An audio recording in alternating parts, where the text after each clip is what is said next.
Yo, it's Marwin, Food Fidelity. Today, I'm gonna show you how to make nice southern green beans with a little bit of Caribbean flair. A dish I think you're gonna love. Follow me as I show you step by step how to make this dip. There are a few ingredients that make this dish special, starting with salt pork, got some smoked bacon, as well as some Trinidad green seasoning, and the curry powder. So again, South meets the Caribbean. I start by chopping up my onions. I'm gonna use two onion types. I got both, just plain white onions and as well as red onions that I'm gonna use. And then for potatoes, I like red or new potatoes. And then obviously, as I mentioned before, plenty of pork in this dish, give it more flavor with the bacon. Want to chop these up evenly as I can. And make sure you trim those green beans of the stems, of the tips, all the way on both sides, needed to. So I like to pre-mix my seasoning. I got some curry powder, as I mentioned before, classic smoked paprika, sweet. Going heavy on the pepper. Got some allspice. Again, I got that Caribbean vibe and some salt. And that's it. I mix this up, and this way I don't have to worry about measuring and all this stuff as I cook. I can just kind of just take what I want and add it as I cook.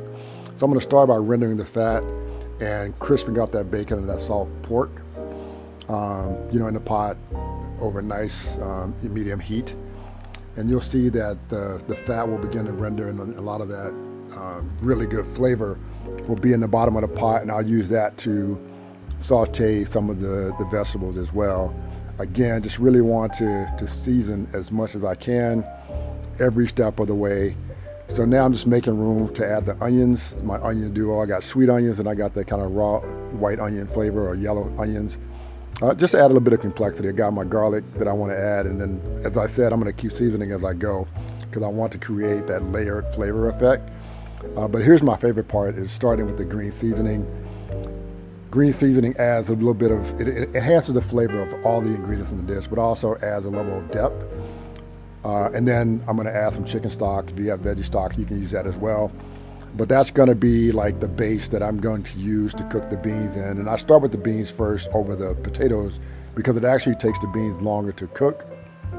So I'm going to let those cover for about 20 minutes or so before I start to add in some of the other ingredients. But I will season as I go. As I mentioned before, it's really important to continue to season at each step of the cooking, making this dish. And so, you want to mix it in, and again, like that, the base, that liquid base that the green beans are cooking in, are going to have so much flavor from the seasonings, from the green seasoning, from the spices, from the bacon and the stock, all coming together, right? And so now my beans have cooked. I've gotten them somewhat tender. I'm going to add those potatoes, and I'm going to cook these until they're fork tender, right? And so for me, it takes about 15 to 20 minutes. The key is to really cut those potatoes up as evenly as possible so they cook at a uniform rate, basically cooking at the same time. And I'm giving them a fork test. These are pretty tender. I'm happy with them. Now it's just a question of, are my beans as tender as I want them to be? You can give them a taste test. And if they aren't, feel free to let these cook a little longer. The potatoes are going to break down a little more. That's okay. They won't get mushy unless you leave them in like really, really, really long. So I'm done. And so you can taste these, and then adjust the seasoning as you need to with some salt and pepper.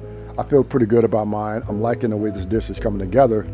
And so there's only really one more step for me, which is to kind of level this up and add even more flavor, working with the ingredients that are already in the dish. And so what that means for me is I'm going to remove the green beans and the potatoes, leaving the liquid behind. And then I'm going to increase the temperature and reduce that liquid base to concentrate those flavors. And then I'm going to add it back in as almost a sauce, but it's really like just the liquid leftover that's been reduced. And that's going to be my flavor bomb, if you will, that I'm going to layer on top of the green beans. And so I got this really nice, flavorful green bean dish with new potatoes, and the texture is where I want it, the flavor is where I want it, the aroma is where I want it, and the visual is what I want. It's like nice green, not overcooked, but well cooked. And we're good to go. So if you like the dish, give me a like or a thumbs up. But most importantly, don't forget to hit that red subscribe button, and you'll get updates, new recipes weekly as I post them. Thank you. Peace out.